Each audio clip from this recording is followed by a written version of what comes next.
Mario, once again with MIM Microlight, and this is one of my pilots in quarter scale size. I just got done assembling this pilot. This is going to go on the quarter scale RC Microlight Quicksilver style that I did not long ago. I showed that in some other videos. You can look at those videos on my YouTube channel if you care for that kind of stuff. But this is the pilot.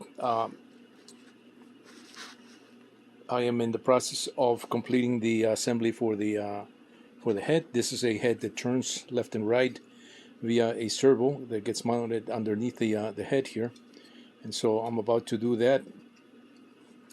The support that supports this pilot is this bracket here that fits right in back of the cushioned body. This is a soft body, very lightweight. My pilots are very lightweight. And this goes back to the early 2000 when I did one of the first videos with a Quicksilver style RC Ultralight that was made from a what they call the fan fold foam, or blue foam, or construction foam material, quarter-inch foam. So I did a Quicksilver style Ultralight, and I show that also in a video. That if you go back that far into my videos, you'll find that it's a blue the blue foam. So I did one, and that one had a G.I. Joe pilot. At the time I did not have these pilots. I was working on the geometry and the for the 3D printed parts, which encompass the head, the head with the helmet. So one piece, just to keep it nice and simple and make it easier to print, and also to decorate as you wish. This is up to the customer. I send them out like these heads that you see here. These are also these are the 1.25 size microlights, ultralights, the pilots for those airplanes. And this is the quarter scale one. You can see the difference in size, between that head and this head right here.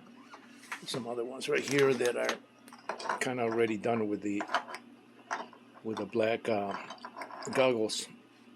And so, I print this in white because, there are customers that like painting these things. So they can paint this, like I said, to their taste.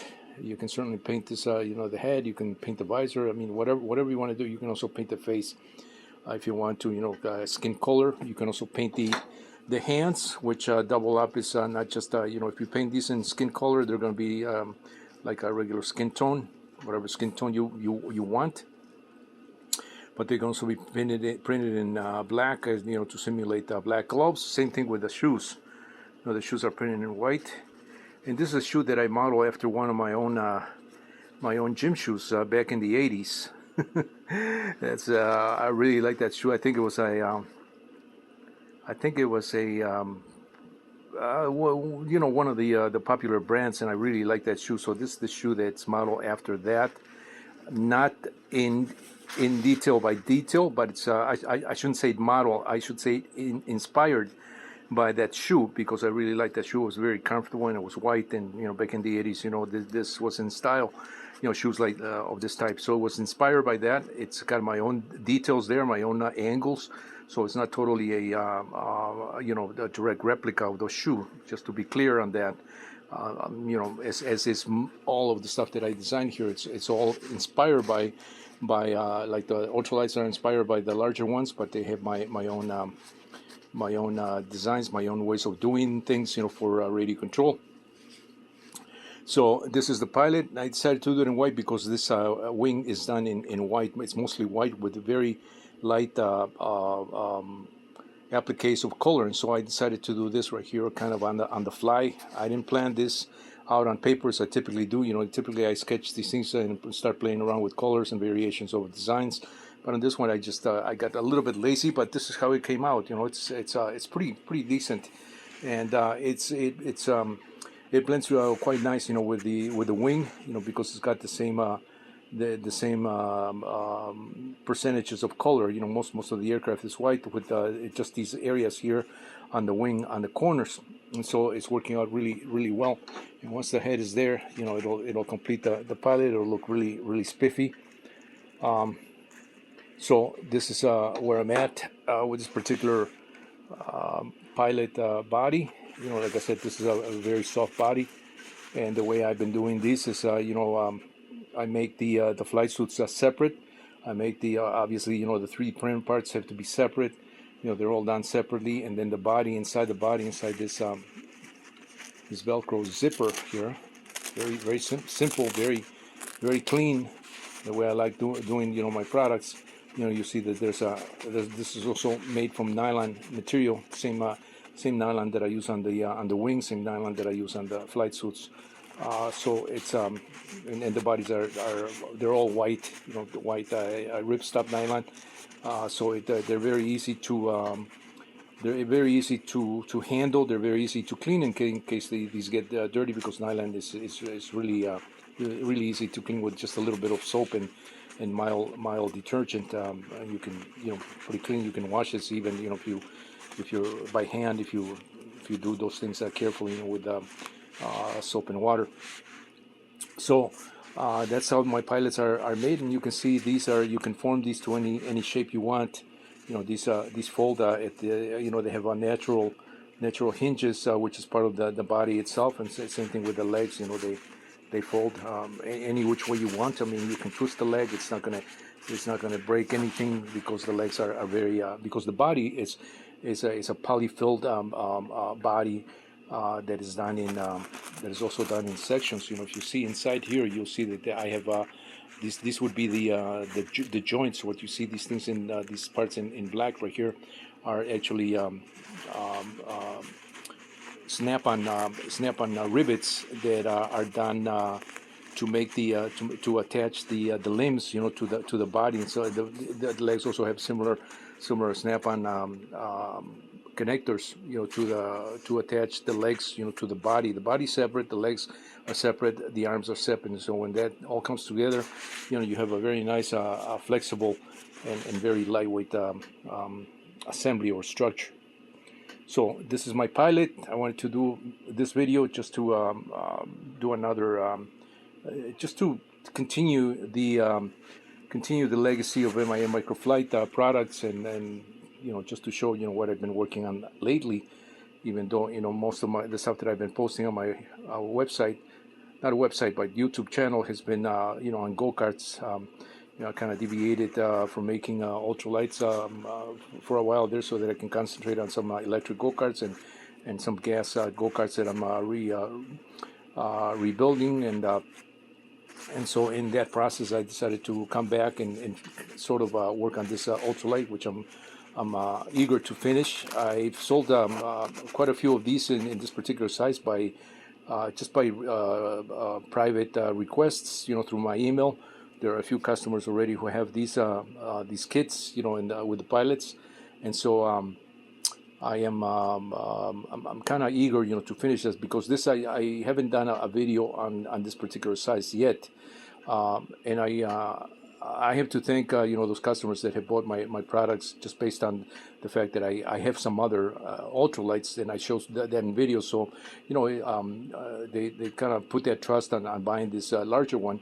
The larger one is no different than the smaller ones in terms of aerodynamics and performance. It performs quite well. In fact, it performs even better once you have it all set up properly, just by nature of being a quarter scale model. Quarter scale ultralights look a lot more realistic than smaller models, even though the smaller models, the 5-foot wing spans, the quarter scale rather, is an 8-foot wingspan aircraft.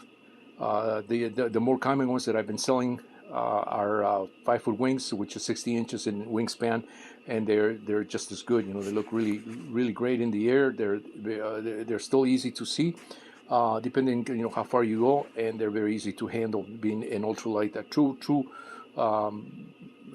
aircraft designed designed with a lot of with a lot of emphasis on it being a true ultralight in all the sense of the word ultralight. So that's what I've been working on lately. For anybody that's been wondering what have I been working on, even though I don't have that much of a following group. in these past years, things have kind of, with the algorithms and all that stuff that goes on, in YouTube and some of these, just the internet. I don't have as many people, which is good, which keeps me, at a much more slower pace doing these things, because imagine if I would get you know, 100 orders, all in one shot. I just couldn't do it, because I do all the stuff myself. I have to cut the materials. I have to mold, 3D print all the parts. I have to assemble this as I'm showing you in this video. So I have to do all that myself. I mean, so 100 kits, for one person is and it's quite a bit of work, especially at this point in time. I've been running MIA Microflight for the past 25. It's going to be 25 years. Come this new year, 24 years so far operating under MIA Microflight. Before that, I was under MIA Designs, which is the name that I use in my email. And so, 25 years have come and gone, or 24 years have come and gone pretty fast. Time flies, when you're busy and you're sort of having fun at the same time. This has been a nice business for me, because I not from an economic standpoint, because you don't get rich out of doing these things. That's the honest truth. You can make just enough to get you by, especially if you have if you have the regular if you need to take care of the regular things that any family needs to take care of. You got to put food on the table. You got to put a roof over your family's over your family. You have to sustain yourself. You have to sustain the business, and try to maintain yourself alive that way. So it's it's not something that you're going to get rich doing, but I'm just one of those people that my sanity, my well-being is priceless. I put you can't put a price on good health and doing something that you truly like. One of the reasons why I left a 11-year engineering position, with a very prominent company when I lived in the East Coast, is because I wanted to do this. I wanted to have fun at the same time, do something that was truly in my heart, and bring out the stuff that I wanted. So many times I wanted stuff like this, but I just couldn't find stuff similar or to my liking. So I decided, I'm just going to do my own thing, and share it with people. And in these past 24 years, that's been I've been I'm kind of happy, and I'm thankful, to all the people that have bought stuff from me, and I've been kind of sharing the stuff with people that also enjoy and have an affinity for these types of aircrafts and things that I do. These ultralight microlights. I am still the only company in the world that has been doing this for the past 24 years, and I'm not saying that to boast, but it's the honest truth. I've been doing that because I do these on a custom basis, and I think that's a reality of that. Most of the companies that do hobby related products, they work on a much bigger budgets. And so they need to make a profit, and in order to make a profit within those terms, you have to mass produce things and make it inexpensive enough, that you can attract a higher population, and that way you attract you make higher profits. But I'm pretty happy with people that have been buying this and doing it at my own pace. Like I said before, it's one of those things that I highly recommend to people. If you're stuck in a position that you don't like, we all have skills. We all have a certain nick for something. I don't think people are totally useless. It's just that people need to find their own niche, their own thing. You got it. There's something. Everyone that I've talked to, they all have something that they would like to do, but they sometimes they just don't know how to do it or how to take that step, or they're afraid that they in the process of switching from one just a regular job and doing their own thing, they're going to get in trouble. You have to plan these things. When I started in my microflight, I used to have a regular job, but I was in the process. I was planning my sort of escape from that realm into a new area that I could sustain myself. And I didn't know I could sustain myself, doing the stuff, but I knew that there was a market in products that were rare. And so that's how I approach my business. You have to be a little logical about those things. If you can find something that people want, and the only way to know that is to test the market. Talk to other people, see what they like, and see what's not out there. Perhaps there's something out there that you can make that nobody else has done before, or in a way not so much that nobody else has done before, because everything has been done at some point in history or in time. But with new technology, with new processes, you find that there are new ways to do things. There are new approaches. There are new angles, and so that's how the world moves around. It's there's always something that you can reprocess and redo in a different way, with new technology, with new methods. And if you can create your own kind of style, your own put your own trademark signature features in there, you can certainly gain a good amount of followers and people that will enjoy that. So this is where I'm at. Once again, Mario with MI Microflight. I really appreciate you watching my videos, and if you would be nice and kind enough to give me a thumbs up. I don't really look for those things, but it would be nice because it tells others that you're enjoying what you're seeing, and you're looking forward to some new stuff, which also keeps me inspired to do new things and to show more stuff that I haven't shown before. Thanks for watching.